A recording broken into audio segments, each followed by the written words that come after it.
Good morning. You are watching DeProgram with Ted Rall and Jamarl Thomas. It is Wednesday, July 8th, 2026. Thank you so much for joining us this morning. We're here 9 a.m. Eastern Time to 10 a.m. Eastern Time, Monday through Friday. And because it's Wednesday and you can't get enough of us, we have not one, but 2 hours of DeProgram. Second hour coming up at 12 noon today until 1 p.m. That's open mic type thing. So any questions you may have, comments, whatever. If you are one of the many people who talked to Mitch McConnell for 20 minutes yesterday, please go ahead and chime in. I personally went on a bike ride with Mitch McConnell for 20 minutes, and we talked a lot about alternative rock of the mid 1990s. He's a huge fan of Interpol in particular, and also the Strokes. And we talked about Iran, and I'm looking forward to him getting back to work. If you don't know what I'm talking about, yesterday, this just makes me laugh so much. Senate Majority Leader John Thune and Majority Whip John Barrasso, as well as Scott Jennings, former Mitch McConnell advisor, now on CNN, all posted identical statements saying that they had spoken to Mitch McConnell for 20 minutes, and that they'd spoken to him about Iran and then cut and paste two other topics. And they, word for word, were looking forward to him getting back to work very soon on Capitol Hill. And the internet went crazy. It's Thomas Massey, Bernie Sanders, everybody's posting like what they did with, everyone talked to Mitch McConnell this weekend at Bernie's with Mitch McConnell. The guy's been brain dead now since May. Okay, I mean that's credible reporting. He basically passed out. We know the EMS showed up. He was basically flatlined. We're never seeing him again, right? Until we see his funeral service. If it's an open casket affair, God, I hope it's not. Anyway, it's absurd. It's so insane. Good morning, Jamarl. Sorry. No, you're fine. I just think it's funny. It puts me in mind of like when Democrats were talking about Joe Biden, they were like, Joe Biden has hard sex with his wife. And it's like, he's out of his mind. It's like, what are you talking about? But they're trying to make him look virile and awake, and he's always on it. When I talk to him, the hard sex with Joe Biden was the funniest thing to me in the world. I don't remember. I don't remember they said that. Were they claiming he was balls deep in Jill? I don't remember who said it, but it was the funniest thing in the world to me. And I suspect they were making a joke about them acting like Joe Biden was just kind of mentally on it, right? Like he's a virile man who's, Karine Jean-Pierre famously said he's like he's like Dolomite. I can't keep up with him. He's the human tornado. I've tried to keep up with him. We can't keep up with him. Behind the scenes, it's crazy. But that's what it puts me in mind of, right? It's like, no, Mitch was perfectly okay. He's not brain dead at all. We had a long conversation with him. Okay. Mm-hmm. Okay. Yeah, I mean, okay. By the way, I mean, how is this system any different from, like, say, any autocracy or the Soviet Union or, I mean, honestly, there should be a rule. Like, if you get caught doing something like this, you're never allowed to work in politics again. Like, John Thune, you're done. You have to. We just come and clear out your office. We give your job to someone else. You're done. You just shouldn't be able in America to say shit like this and just have it be like you get to brush it off and move on. Like, no. We have lying as a norm, not as a, that's not a bug. That's a feature, as people would say. If that's the case, all of these rules need to be cleared up. But I mean, look, we know that like there's some bot that like runs all of the MAGA accounts and all the DNC related accounts too, right? And that basically word for word, everyone's like, oh, our talking point is, man, the reflecting pool has never looked non-algae in its life. It is so non-green. It is awesome. But the thing is, it's conceivable that like 15 people might all say, wake up one morning and decide to praise the reflecting pool. It is not conceivable that 3 Republican officials would all have the same exact thoughts in the same word, in the same verbiage. And you know what I mean? Like, that's not like, this is like, I always quote my lawyer. It's like, not only is that not true, that could not be true. And I demand a higher quality of lying from my professional lying politicians. If you're going to lie to me, don't insult my already low intelligence. Like, work for it. If you're gonna, but if you're gonna let me know that you're lying to me, like I know that, and you know that I know, like, no, fuck you. I'm pissed now. Please tell me you've watched Boss. Have you ever seen that with Kelsey Grammer? No. It is exceptional. It is exceptional. Like, Kelsey Grammer is incandescent in Boss. I've never seen him act that well. In fact, I haven't seen most people act that well. And he's good. So basically, he's a Chicago mayor who is losing his mind. He has a degenerative brain disease. In fact, it opens with him being told by his doctor that you have a degenerative brain disease, that your brain is effectively falling apart. You are losing it. You're going to lose your competence. You're going to lose your brilliance. You're going to lose all of it. And instead of him just going home with his grandkids, he's like, I'm going to hold on to political power and I'm going to ride this boat down. And all of the structures that he set up in place in order to maintain power in Illinois, he's changing those structures because he's losing his mind and he's becoming much more dangerous in the process of losing his mind. There's a scene in that where he is giving a dressing down to the governor.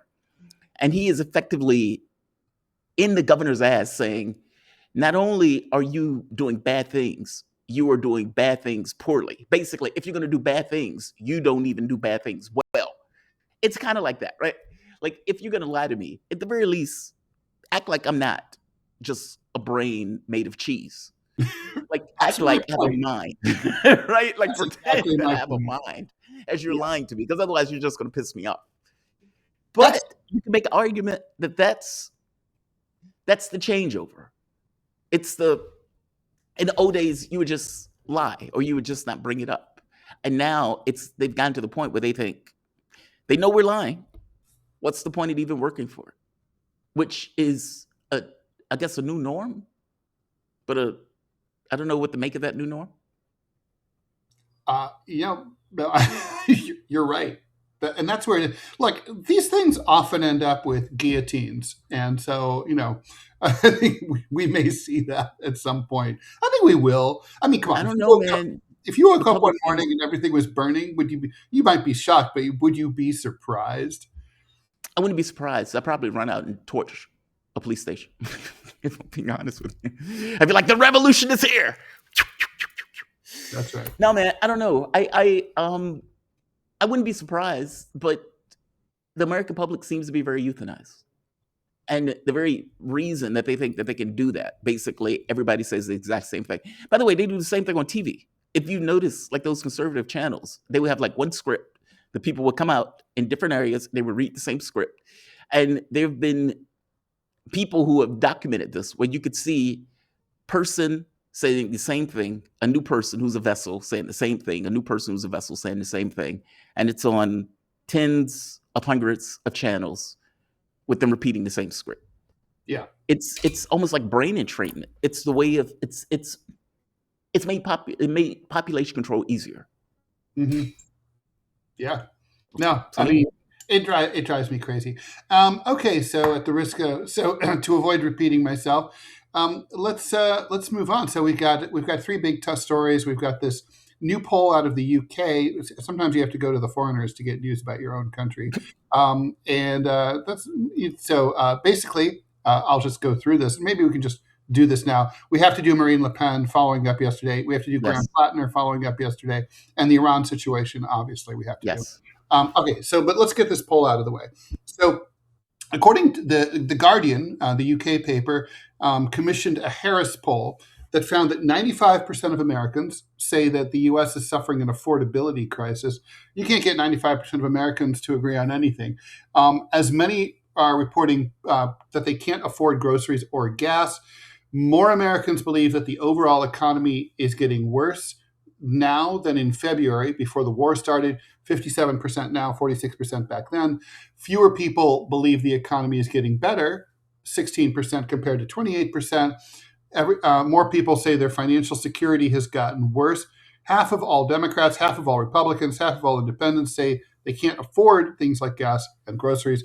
2/3 of Americans, including 49% of Republicans, say they don't have any faith that the government will do anything or even try to do anything to improve the cost of living crisis. Um, Obviously there's an election coming up in 4 months.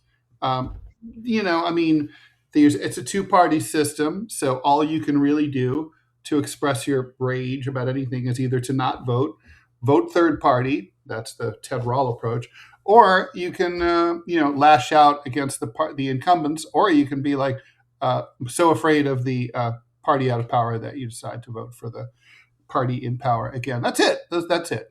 Um, I don't know. What do you think do you think there will be any repercussions from this? I mean, obviously, if I were the Republicans, I would not like these poll results. That's a frustrating poll. Who the hell are the 5% that says this is great? And fact of the matter is, everybody's position is made worse. I mean, if prices go up, by definition, everybody who's not a weapons manufacturer's position has effectively been made worse. Mm-hmm. This is a very frustrating poll. I'm finding myself being very angry right now. I think your first premise of, if you wake up in the morning and there's a revolution, would you be shocked by it? It's stuff like this that says, no, you shouldn't be shocked by it. And that should be where we go. Because there is no political solution. Voting in Democrats doesn't change anything.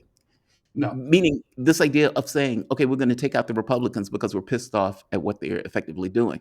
Okay, Joe Biden was doing a war in Ukraine that also was having economic consequences to the United States home front. There is no way out of this box in a political sense.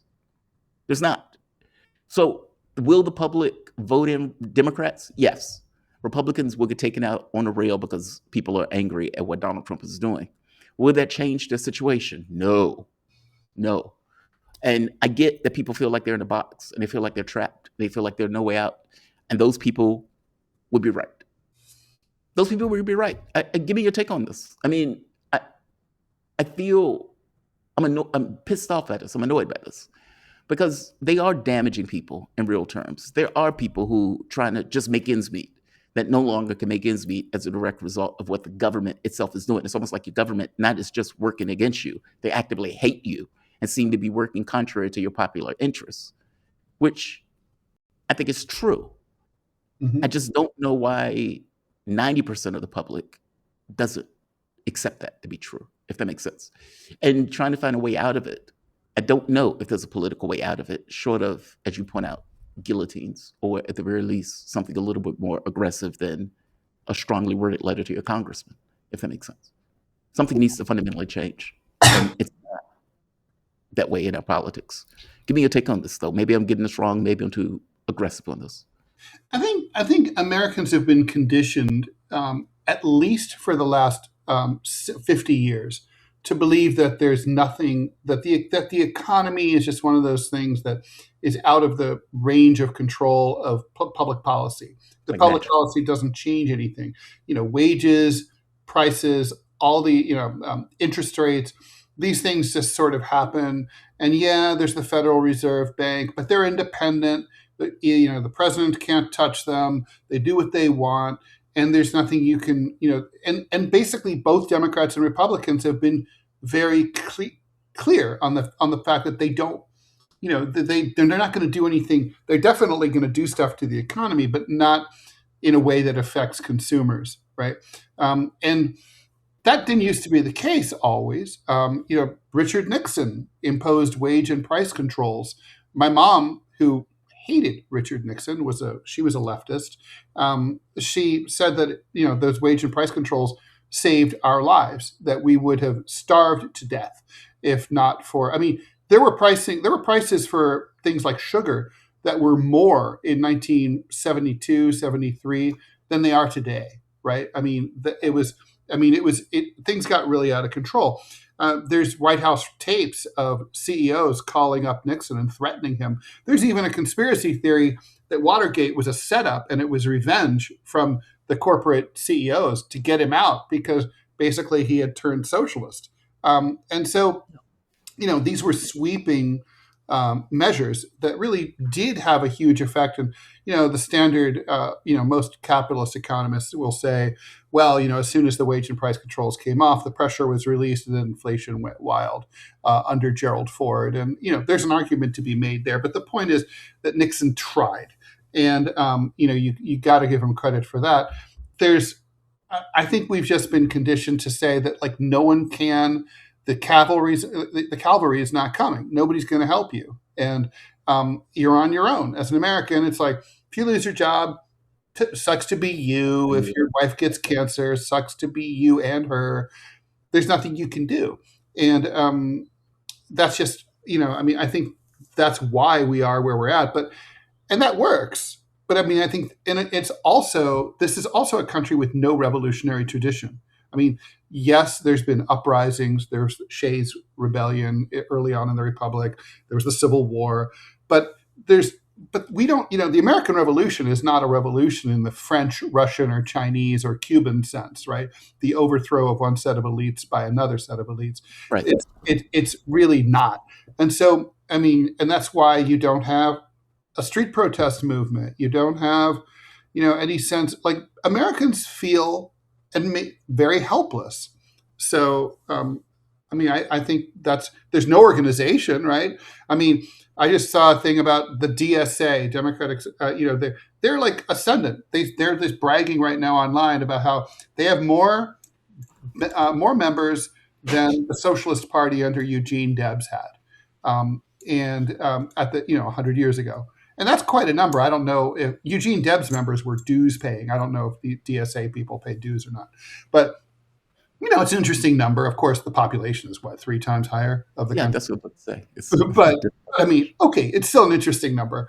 But, where's the DSA marching, right? They run some candidates sometimes inside the Democratic Party, but they're not a radical organization. So they're still part of the system.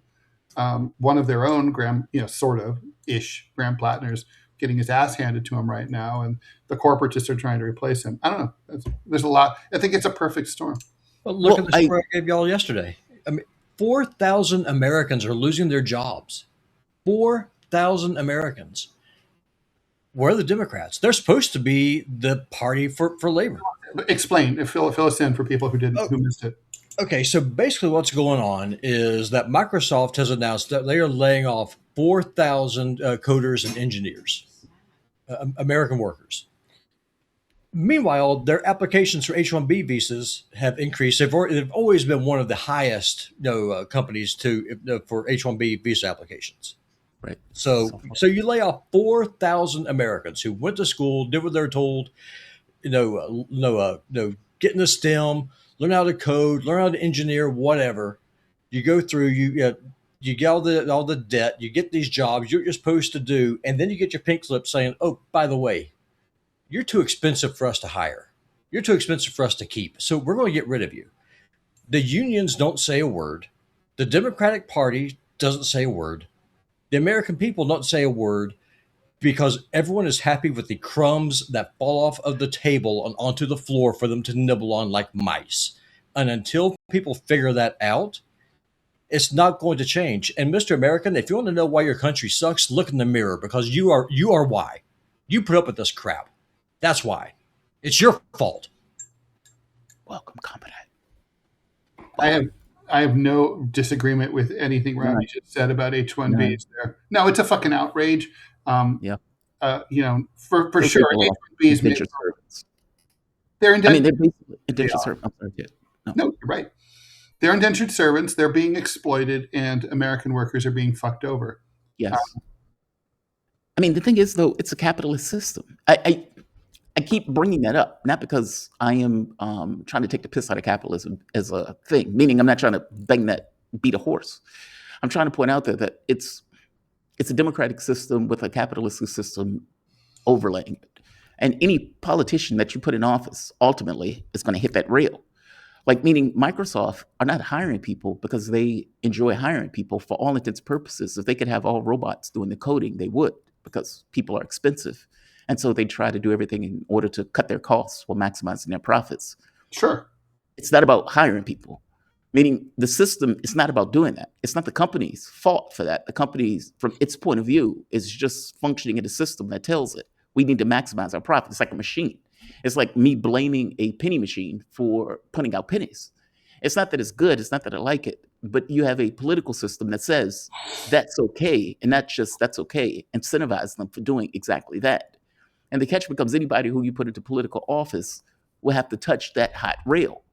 Meaning, even if Sanders got elected, ultimately Sanders is going to be confronted with the mechanics of a system that I don't know if he has the power to change, nor would I don't know if people around him would be okay with changing. Meaning, I agree with everything Robbie said.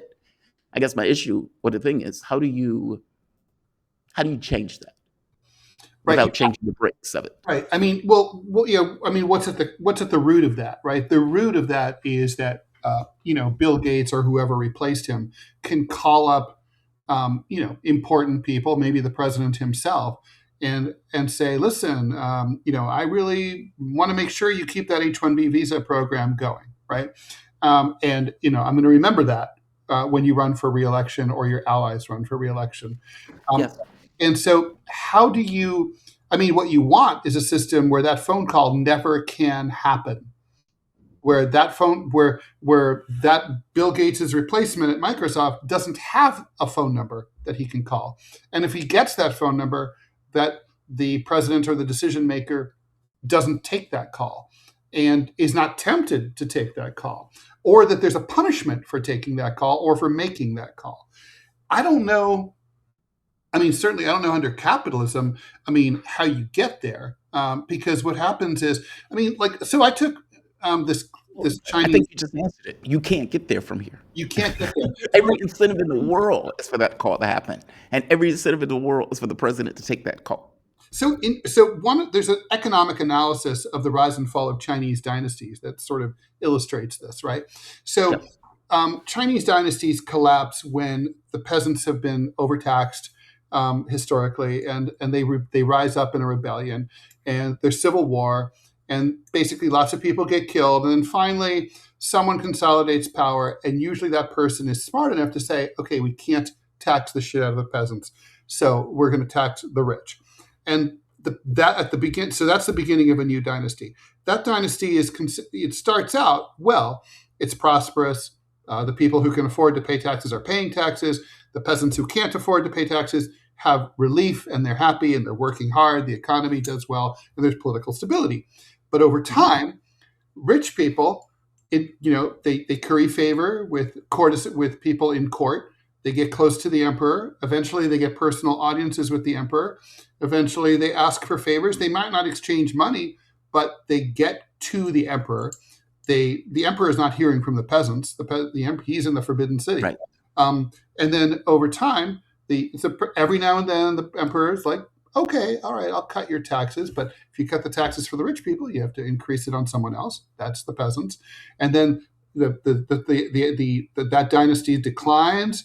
Then you end up, it falls apart, civil war, and the cycle begins again. And the reason I bring this up is because it illustrates it's sort of like a hardwired aspect of the system. Unless you have some sort of post-finance or post-capitalist system where if the word, where it gets out, it's a strict law. Oh, did you hear that Senator Johnson took a call from a CEO? Oh, well, we're going to have to execute him on national television. Unless you do that, right? This is going to keep happening. Well, you saw the thing where China put a CEO to death row for taking all these bribes. Yes. They execute CEOs. They do it in a heartbeat. Well, I'm not going to say they do it in a heartbeat. That sounds over the top. But they will do so. Yeah. When has the CEO gotten executed in the States? The Enron executives weren't worried about being executed. Tainted milk scandal in China where they shot the dude on national television. Good.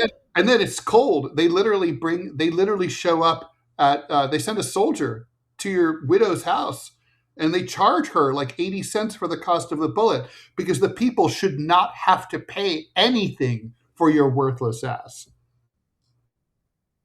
Something right about that.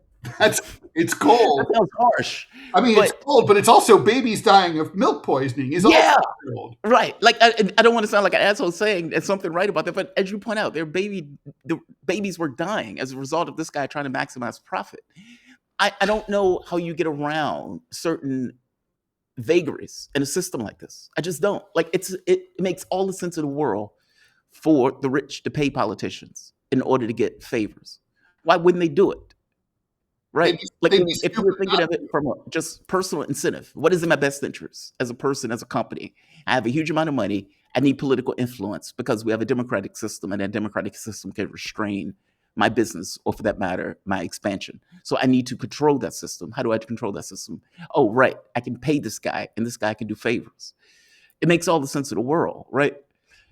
I don't know how any politician that is functioning in that system, Ted Rall, Senator Ted Rall, is still stuck with the dynamics of that system.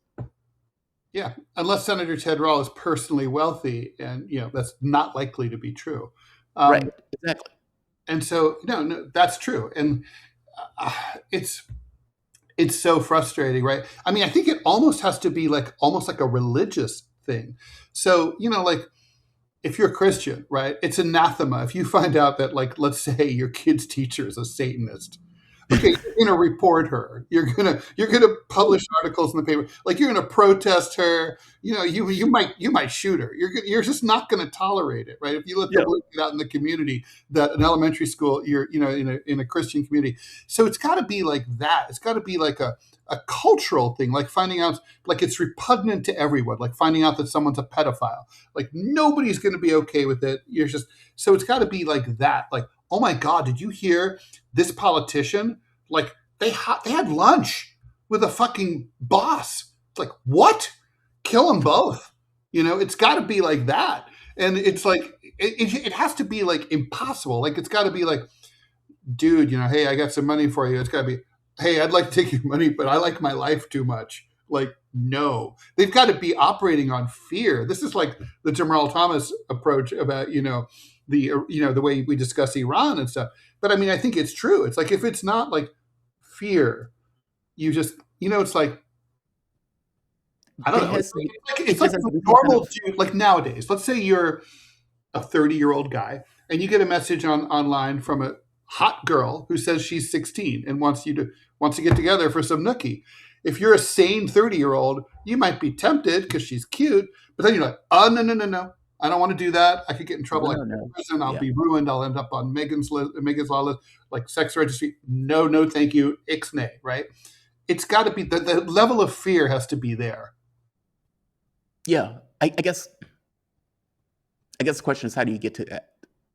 And I guess my thought is it has to be systemic. Well, I think there are two things. One, I think it's an issue of failure. Oftentimes, failure is the thing that brings people around to, okay, doing this is a bad path that you don't necessarily know always as you go into it.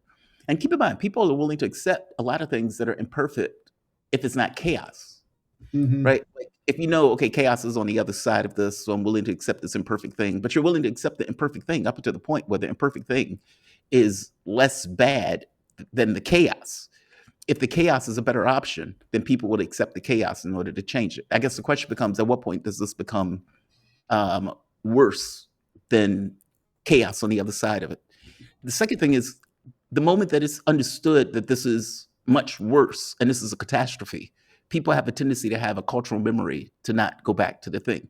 Meaning people could say, well, we don't like living in a situation of murder. We don't like living in a situation where rape is okay. We don't like living in a situation where people have slaves. We don't like living in these situations. It becomes a cultural memory of, this is a no. We're just not at that, this is a no yet. People are accepting this. But at some point, hopefully people will get to the point of okay, this is a fail. None of these people are credible. We're just being lied to. What is the spark that changes it?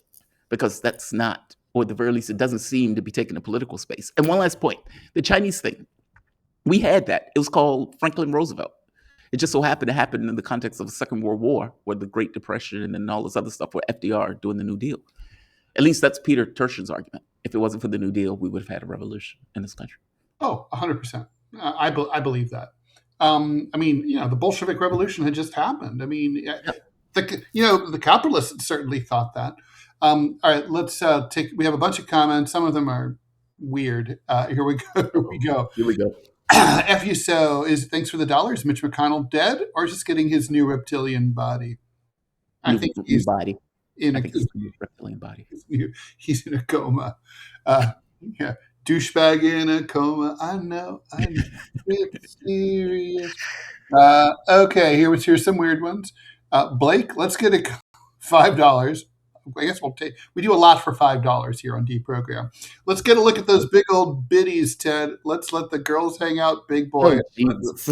Oh, Jesus. And then Blake, I actually had tits when I was a child. It cost you at least $5,000, so put your money down if you're serious.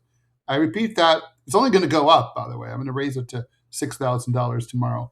Well, wait, just to be clear, it's $5,000 to see tits. To see my tits. I guarantee you it's not worth it, but okay.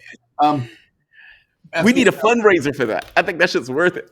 All right, maybe. If you say, how much crazy can you handle if she is super hot? $1. Oh my God. I don't know what that's so wrong. There are some people out there who have taken, I guess, law investigators up on that, thinking they were 16-year-olds. Not worth it. It's never worth it. Not worth it. It's never worth it. Man, child, inflation is a disaster. It's destroying our middle class. It's destroying everything. Yes. Campaign Trump. I love the inflation. President Dump. Trump and Republicans don't give a flying fuck about us. Well, thanks for the dollar. True. I don't think Democrats do either. No. If I'm being honest. They don't. I mean, keep in mind what they did. They ran against, Sanders ran on the platform that pretty much every Democrat ran with. And they went after him with full barrels, even to the point of cheating. Like, meaning he's like, I'm the embodiment of everything that this party says it is. And they're like, he is. Get out of here. He's just Hubert Humphrey. I mean, he's just trying to bring them back to where they used to be. But think about what Chris Matthews said. He was like, if Sanders takes the party, he's going to take it for a generation. And I think Matthews was right. Yeah, that's the funny part, right? Like, I mean, we're seeing all of this now with Graham Platner, right? We should talk a little bit about this. Yes, let's talk about Platner. Graham Platner is on the ropes. He's, of course, the Democratic nominee for Senate from Maine.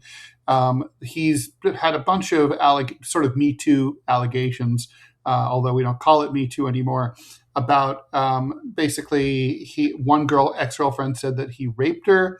Another girlfriend came in, ex-girlfriend, and said that he stealthed. I had not heard this term, but basically this happened according to her numerous times, where they were having sex. She's like, he puts on a condom, but then he takes it off in mid-sex. This was the allegation that Julian Assange's accusers waged. Swedish. But she was like upset because she wasn't on birth control, but he allegedly kept doing this. And so, now there's... Why does she keep having sex with him? Well, that's weird, right? I mean, that's the part I understand. I can understand, like, it happened once. Okay, right. So she's mad, and she's like, don't let it happen again. And he should be like, yes, ma'am. But if it kept happening, right? I mean, if it happened once, that's even too much. I mean, you could have got me pregnant. Right. Like, you got me pregnant. I mean, and then you have the rape allegations. Look, it is impossible for us to know if these are true.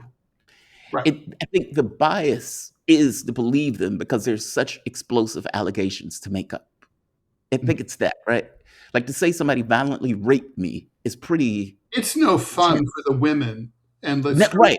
they're getting. And that, like, people around them are telling them, oh my God, we finally have a fucking chance of Democrats taking back the U.S. Senate, and you're fucking it up. What are you doing? Yeah. Can't you let it go? You're not going out with him anymore. Yeah. I don't think it's easy for the woman to bring these allegations up, which is always, I guess, my bias to believe it. By the same token, it's also true that women have lied. It's he says versus she says. So right. I don't know. I mean, when Donnie came out and basically said a guy should drop out. Personally, I think he should ride that boat to the ground. If he is firmly in the beliefs that he would know it or not, whether he did it or not. You have to. At this point, you're ruined either way. He would need to do, frankly, what I did when the whole LA Times thing started. I called up all my business associates, all my editors, and I said, listen, this shit is not, you're going to hear, none of it's true. It's lies. I'm going to prove it. I'm not asking you to support me. I'm just asking you to maintain an open mind. Don't hire me. Don't fire me. Don't do anything. Just sit tight. Give me a week or two to figure things out. What did they accuse you of, by the way? I never really understood. They accused me of lying about the way I was treated by a police officer when I was detained for Oh, jaywalking. I I see. was mildly roughed up and handcuffed, and they claimed that, and they said that that never happened, and blah blah blah. So that the Right. cop had been incredibly polite. Was really He was polite. such a nice guy. Those very polite LAPD officers, very famous. Um, yeah, and so then without going down the rabbit hole, they then said, "Oh, their ace in the hole was we have secretly the cop was recording the encounter back in 2001, and it's like they released the audio." And they're like, you can't hear anything on the audio. It's literally just static. And then it's like, Yep. see, you can't hear you being handcuffed or anything. I'm like, this is first, that's totally illogical. And that's your audio tape. And then I We sent it can't to a hear the cop company. beating the shit out of Ted Rall, so obviously Ted Rall wasn't getting the shit kicked out of him. It really was a recording, but they had tampered it. And it really was a recording of the incident. And when it was cleaned up, it revealed people screaming at the cop, let him go, quit hurting him, take off his Wow. handcuffs. So, I mean, it's a really interesting and bizarre story. Wow. But anyway, That's amazing. yeah, but the point is that's what Graham Platner, if he's innocent, he should be doing. He should be Right. giving a press conference for one thing. He should meet the press. And he should say, I'll answer any questions. I'll give you an hour, anything. But it's like, it didn't happen. None of it happened. It's a lie. I'm fighting this. I'll prove it. I'm going to court. It didn't happen. See, it's the beat your wife problem. The moment that you have a conversation about beating your wife, you're having a conversation about beating your wife. Whether you Correct. did it or not. Right. You look horrible just having to take the slop off of you of rapist and Nazi supporter. And If you know, I were handling his communications, God forbid, I would say something along the following lines. Listen, we all know the way the corporate Democrats are desperate to keep control of the party. This is part of that bullshit. They're smearing me. They found some people to go after me who are corporatists. You know that if I step aside, they're not going to put in a good progressive like I am to fight for you and for people in Maine who are struggling to pay their bills. This is what this is about. Now I'll answer your questions. That would be probably the best messaging for him. But he's like, the fact that he's hiding out, no pressers, it's not looking good. I mean, whether he's innocent or not, he's not handling it well. you have to go through this. I don't think you can go around this. No. Like, I don't know if you can deflect on something like this. You have to go through it. I agree with you. Yeah. Well, there's no I other agree. way. Yeah. I mean, it's like the Tylenol crisis management thing, right? Classic. So, I mean, yeah, but here's the thing, right? Democrats are also kind of in this weird space where a lot of them feel like they ousted Al Franken too quickly They did. over very little. And now they don't want to make the same mistake. They also are in the age of Donald Trump. Need I say more? And they're Right. like, well, the Republicans fucking get away with everything and say and do anything. So why can't we have why can't we have our own turd ascend to the U.S. Senate and beat Susan Collins? I would rather have my Democratic progressive rapist turd than Susan Collins and her right wing Republican bullshit. I mean, that is literally the argument that's going on in Democratic circles right now. Do you Yeah, know what I I would mean- do if I was Graham Platner? Go for it. The people who are going after me are the same ones that are protecting Jeffrey Epstein's clients. Think about that. I would go there. I would go for the throat, and I would just tear him a brand spanking new one. The people who are trying to put me on a cross are the same ones who are denying justice for the victims of Jeffrey Epstein and are circling the wagons with Donald Trump, and the Democrats are right there doing it. So you want to talk about me? Come on out. Drop the reports. Show me what you got. Show me you're a crusader for By justice. the way, one thing, and I had a very big discussion about this. JT, I'm very curious what you have to say about this. A lot of Democrats are beating themselves up because they're saying there were red flags. We should have noticed this guy. There was that he had that campaign official who resigned, Yeah. I guess about a month ago, and and she said like, oh, he wasn't properly vetted. She didn't get into the details. Now she's looking prescient. I was saying, to me, the biggest red flag was military service, including Blackwater, right? Like the dude worked for Blackwater and he served in the military. I mean, I hate to say this, it's a volunteer military. And you volunteer, and I don't buy that whole like, oh, people in flyover country have no fucking other options other to earn a living other than to go overseas and kill people who live in their own countries. I don't buy that, because I grew up in flyover country. I was poor. My mom and I missed many meals. We had child protective services coming around because I was underweight repeatedly. So the point is, I grew up poor. I looked into the military when I was 17, and I heard what they had to say. And first of all, they don't really pay that well. I was like, I could make basically the same going to work at Wendy's and, in a year or two become like assistant night manager, and I'd be just the same. And those jobs exist everywhere, right? Mm-hmm. So, I don't buy it. I kind of think like, this isn't World War II. You're not fighting Nazis. You're not fighting Imperial Japan. Like, you're not liberating anyone. If you join the military in this day and age, and I mean by this day and age since the Vietnam War, you're agreeing for a small amount of money to go and kill innocent people in their own countries. You're not defending the United States. The U.S. military is not for that. So, we shouldn't really. I think we should kind of like hold military service against you in our society. It shouldn't be something that like Democrats are obsessed with that. Oh, like, look, he's macho, he's butch, he's prying open those oysters, and he killed brown people. Yay. Fuck that. To me, that this is a warning sign about that. But you're not allowed to talk about that. Well, agreed. Let's be perfectly honest, right? It's not the Department of Defense. I was in agreement calling it the Department of War, because that's what it is. We are waging war against other people. We were murdering fishermen. The guy who was running that, I forget the black guy who was running it, effectively stepped down, honorably stepped down. Yeah. This is not why I got into the military, to effectively murder people in the Caribbean that are effectively fishermen. That's not what I got into the military to do, but that's what they were doing.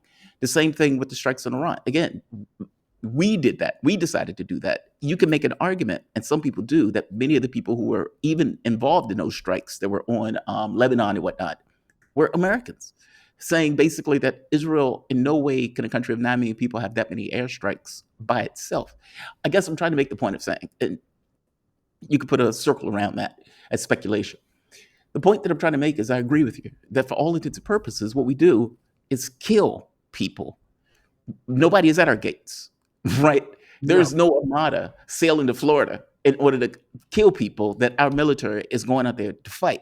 We have a military that is involved in wars of aggression, not defense. Those are radically different things. You can say defense of Israel. I don't think we should be doing that either, if I'm being bluntly honest with you. So I agree with you. Add to that Blackwater.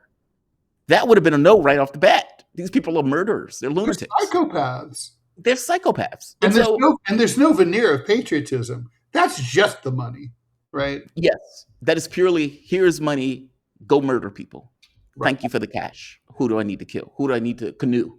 I don't know if the thing hit the person in the head that make the head split out in a particular way. They started having games with the people that used to murder, because murder apparently in and of itself wasn't exciting enough. They're psychopaths. So I guess my thing is, that would have been a no-no right off the bat. As soon as I heard Blackwater, nope. Nope. Why am I going to put a psychopath in office with the other psychopaths that are in office? So no, I agree with you. That's not a positive. That's not a, hey, this is great that this guy was out there killing and murdering brown people for our military and for contracting services. By the way, you got to love the liberal Democrats. How shocking it is that a person who voluntarily signed up to this bloodthirsty military enterprise and became a mercenary, that they turned out to be violent and disrespectful to women. Yeah, who would have ever thought? Yeah, who knew? Who knew? He's gambling in this establishment. Who knew? I think of Richard Gere, officer and a gentleman. I'll lift you up right where you belong. Really? No, I agree with you on this. I mean, it's not a opinion that a lot of people will hold. By his own account, right? Well, it's not an opinion that a lot of people would hold because there's this rah-rah the military stuff. And I get the rah-rah the military stuff in the context of defense. I don't get it in the context of just murder and killing. No. I mean, totally. And frankly, then there's the people who are like, well, I joined after 9/11. Okay, so you're stupid. And so, I don't know. We already have a lot of stupid members of Congress. Do we need more? I mean, mostly, almost all, maybe all. I mean, it's like, anyway, let me do some more comments here. But I think they're sinister. John D. Cockefeller. Too many smooth brains. I don't know that term. Genuinely smooth brains? Is that what he said? Smooth brains. Genuinely smooth brains? Because brains have crevices? He's trying to say that they don't have neurons? Tissue can be voted away. I'm in academia. I hear objectively brilliant people say stupid shit like, we just got to vote blue, and then something turns around, I guess. There's a missing word. Thanks for the $2. Blue no matter who. Yeah. Okay. Phileas Fob, thanks for the $1. Shit libs to poor people. Get an education, lift yourself out of poverty. Also shit libs to poor people. Fuck it. We need to import skilled professionals now and for less. So no jobs for you. Correct. And just to add one point to that, what's wild about that? The argument that Donald Trump made when he was trying to get in office was, I'm America first. We need to increase jobs. We need to stop companies from exporting jobs and all of this other nonsense. All good arguments.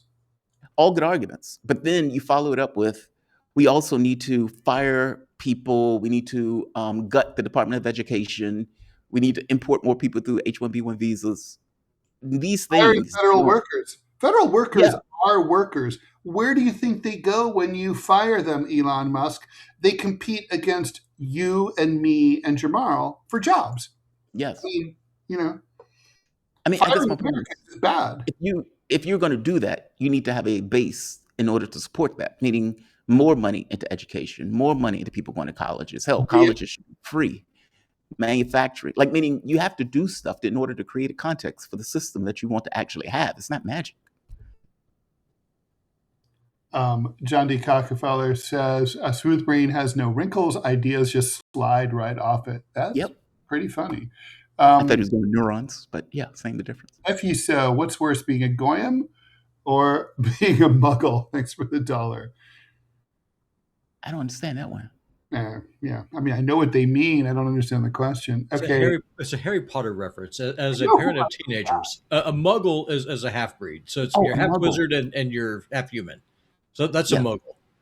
Harry's a muggle. I got it wrong. In fact, I thought it was Jaime is a muggle. Her mom was the one that was. I thought a muggle was Harry wasn't a muggle. It was a non-magical person. That was a muggle. If you remember, muggle.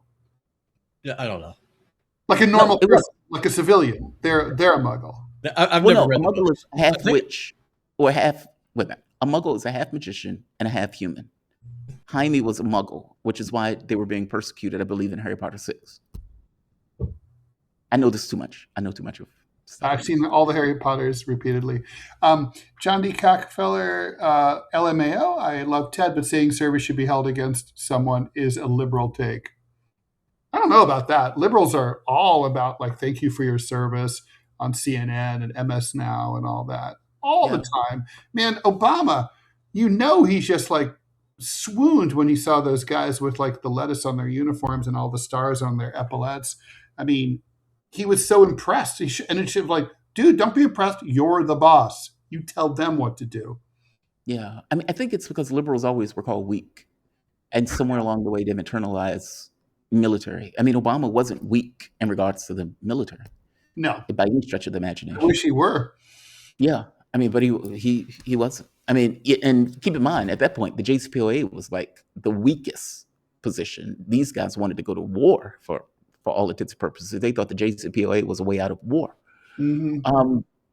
No, these guys weren't weak on military. Obama was a hard ass on this stuff. Okay, so we've been corrected. So a mudblood is the half breed that's half wizard, half human, No, you've and been corrected. and, I and, said and a muggle is just a normal a non-magical smug person. human. Yeah. So Ted is right. Oh, okay. Thank you, Neither a Jeff, witch, for nor a fixing us. warlock, nor a magician, or My bad. I got it Yeah. wrong. My bad. Yeah, and meanwhile, Trump has said that the ceasefire is off, and we're going to hit Iran very hard tonight. That's breaking yeah. right Let's now. talk about that. Yes. Basically, there's this is okay. So this is a cliche, but I guess in this particular case, it's true. Hard to know who started this particular thing. What do you mean? Well, okay. So Let's get basically, into it. I don't think it's hard at all, but let's get into it. all right. Well, so Tehran struck 3 commercial ships in the Strait of Hormuz. My understanding is because those ships didn't follow the proper Iranian procedures that they're supposed to. Um, Washington then But it was Washington then struck Iran. Then Iran struck American bases in the Gulf. But the question is, did anything precede Tehran, the Iranians hitting those ships? yes. Was it the Israeli thing in Lebanon? What was it? No. So, okay. I believe it's element 5 of the memorandum of understanding is basically says that Iran controls the Strait. Mhm. And it does so for in 60 days, and that it will facilitate ships going through the Strait of Hormuz. The United States has been using, as I keep saying, the U.S. never believed in the memorandum of understanding. It was always a pivot position. It was vigorously and remorselessly violated from the very beginning. Iran didn't get any benefits out of that memorandum, with the exception of the sanction relief, which was a blip in comparison to the damage that the United States caused in the strikes and sanctions and everything else. So I hope you get my point. Iran was never going to give up control of the Strait because that's their strategic weapon of sorts. And so in the memorandum of understanding, it comes across as if it's understood for the next 60 days that Iran is going to control the Strait and allow and see that the ships go through, which means Iran controls the Strait in the way that they understand it. And there was never going to be a situation where they would ever create or sign a memorandum of understanding, giving up that control, because that is indeed that is the guarantor of their security in this case. Okay. So when ships try to go through, the United States has been using the memorandum of understanding to try to carve out a pathway for ships to go through that evades Iranian control, which, from their point of view, and the memorandum of understanding, they control. Meaning you're trying to pry away my leverage in order for you to attack me. Yeah, they're testing them. Yeah.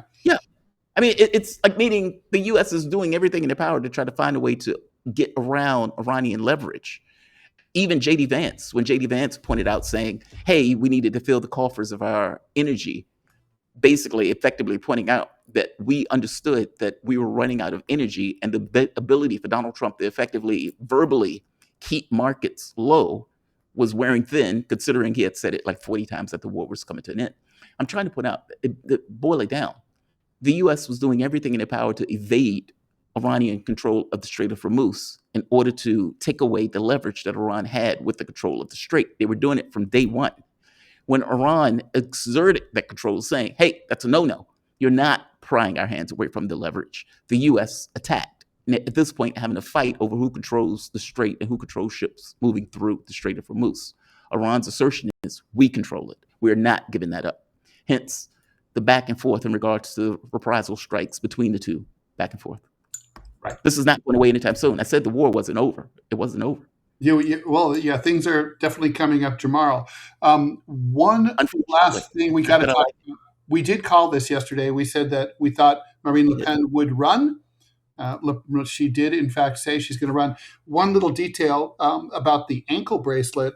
According to her lawyers, they believe that, so they've decided to file an appeal to the what they call the I think it's called the cessation court, or the anyway, that basically it's the equivalent of the French U.S. Supreme Court.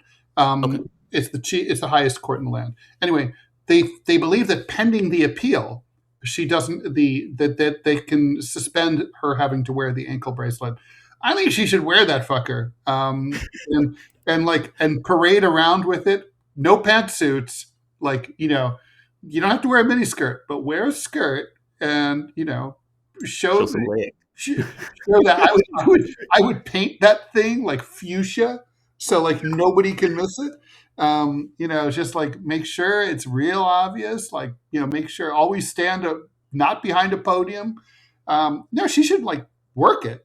But anyway, she's running. She's the favorite to win next year. I mean, this would be a political earthquake in France and in Western Europe. Yeah, I agree with you. She should. Wait, for some reason, my eyesight is very weird this morning. Yeah, she should parade that thing off. She should run with it like Trump. I think Trump gave the pathway on how to weaponize the fact that they're coming after you like this. The Fulton Like, County, make it. the Fulton County mugshot became like iconic for him. Yep. Be wearing it on t-shirts. I agree with you. She should be out there with the thing showing. Make the argument, hey, they tried to take me out. They tried to stop me from going into office. There's a reason why these elites, these Epstein class, wants to stop me from going into office. She should run into that whole hall. I mean, explain to the audience just the significance of the national rally taking power. Like I've watched them year after year after year horse trade to keep the national rally out of power. In fact, even in Macron's situation, where the prime minister that was running at one point, if you remember, it was the left party that had more votes. Macron ends up using the political deadlock to put in his own person, despite the fact that the government had collapsed on more than one occasion. Like, meaning Macron has been doing things in order to try to remain in power, whereas now this is not necessarily going to be the case. The national rally may be taking power in 2027. We can get into more detail that we'll follow this up on the Q&A show coming up at 12 noon because there's a lot to talk about there, and we can start out the show that way. But yeah, I mean, what it would mean is that basically a party that's been associated with Vichy and the Nazi occupation and anti-Semitism, Holocaust denialism, would be is no longer, to be clear, has those positions anymore, but is certainly nativist and right wing, would be ascending to the highest point of power in the country that completely defines what liberty and equality means under Western civilizational values, more so than the United States does, because we got those ideas from France. So it would be massive. Anyway, and the Ukraine war. And the Ukraine war. Yeah, it would definitely, the France would stop supporting Ukraine for sure. Yeah. Thanks everyone for joining. We will be back in a couple hours for the Q&A show. TMI coming up right now. Thanks everyone for tuning in. See you in a couple hours, and see you tomorrow at 9 a.m. Eastern. Bye, JT. Have a good one. Tell me that.